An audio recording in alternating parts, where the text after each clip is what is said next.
Jim Harbaugh interviewed with the Los Angeles Chargers yesterday. This is, I believe, the first public interview that we've heard of. It's an interview that we expect to be the first of a few.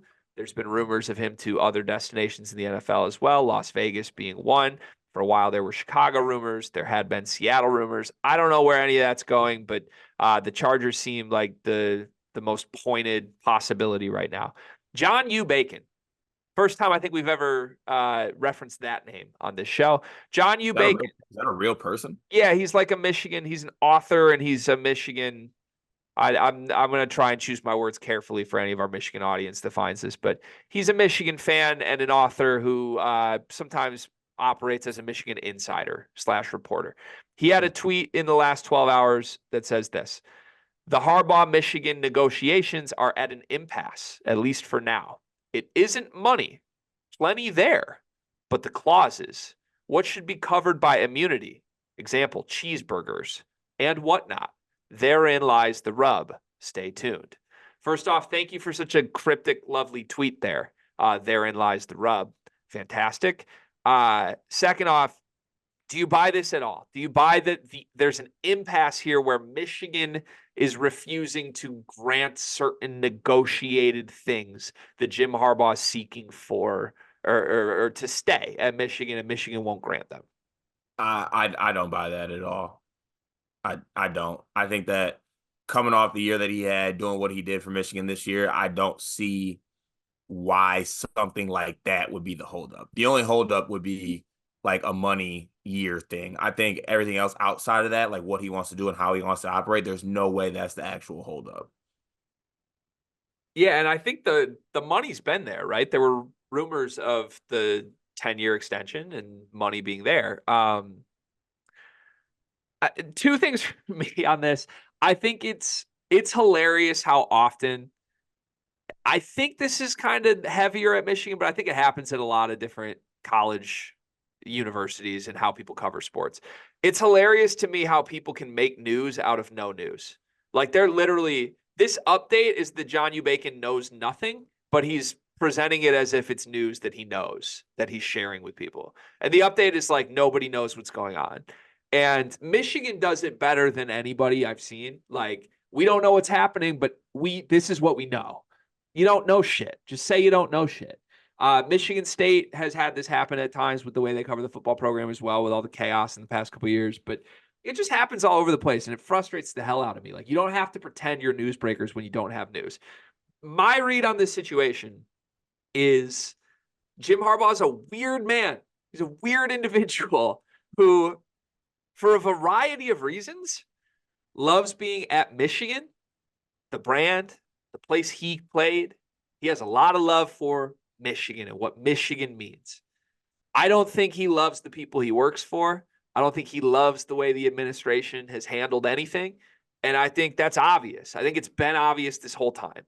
I said it throughout this season. This was going to be his last year. I strongly believe that. I believe that because of the relationship that I see between Jim Harbaugh and the people he works with and for, the administration. Like, there's been a lot there. When he puts the football program in a position where there might be sanctions and there's investigations, and the way Michigan handled those in a way that Jim Harbaugh openly didn't love, like there's friction. There's clear friction there. So when we talk, like, is he going to be back? Is it a contract? What are they waiting for?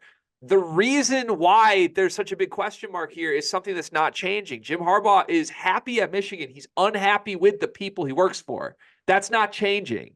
So I don't think there's going to be like a magic golden goose here where like Ward Manuel offers something. There's friction. The friction's not going to go away. And Jim is now vetting other opportunities because of that friction. And if Jim gets a better job offer where he feels more personally excited about that being his future path, he's going to take it. It has nothing to do with what Michigan can offer, what Michigan grants immunity to. Like that is not something I think will affect this. Michigan has made their biggest offer. They're doing everything they can to keep Jim Harbaugh. Painting this as if Michigan football might not be going all the way to keep Jim Harbaugh is insane. Of course they are going all the way to keep the coach that just won a national championship. It's just truly what Jim Harbaugh wants in his heart. And he's a weird dude. So what he wants in his heart might be something totally random. It might be something that makes sense. And my strong bet is that it's not staying at Michigan. That's my strong belief, as it's been all season long, is that this guy wants to go get an NFL job, and he's likely going to get it. Yeah, and also if I am putting myself in, you know, his khakis, like I would leave too. Like you did it. You went undefeated. You quote unquote beat the NCAA, like in the eyes of Michigan fans. Um, you got to the mountaintop. You did what you wanted to do. Why are you staying? And also like your prodigal son, John James McCarthy, JJ, as some refer to him, is gone. So like why is he staying? Yeah, it did. It got a good laugh from me when I was watching all the celebration stuff, and he would be like, "The leader, the heart of this team, JJ McCarthy, and Blake Corum." And like Blake Corum was the best player on this team, man. I don't know what's going through Jim's head on all that stuff, but uh, yeah, I don't know. He's a weird dude. That's what it comes down to. And yeah, just stop, please, for the love of God, everybody involved. Stop framing this as if like Michigan's holding back from what Jim wants. No, they're not. No, they are not. Like Jim just might not want this. That's all it is. Can I make one last comment on this before we move on? Yeah. Has it always been a thing that teams tweet out that they're going to interview or have completed interviews with coaches? I don't know. That announcement from the Chargers was crazy. It's what a couple teams now. Like the Falcons did it with Belichick too. I didn't know that was a thing. Hey, some high name prestigious coaches, right? Like when you have a high profile interview, I guess that's the cool thing to do these days, right? Hopefully, all those guys get hired. All the positions are taken up, so we can keep Ben Johnson. Yeah, for real. That would be nice. How do you feel about middle initials, by the way? Are you like John U. Bacon? Like, should you be like Carter A. Elliott? If I had a cooler letter, I'm all for like using that middle initial. U is a pretty cool letter for that purpose, I feel like. Yeah, but then the first and last name kind of ruined the U. Eh, okay, let's move on. Like if Uh, it was John Bacon, I might be kind of in.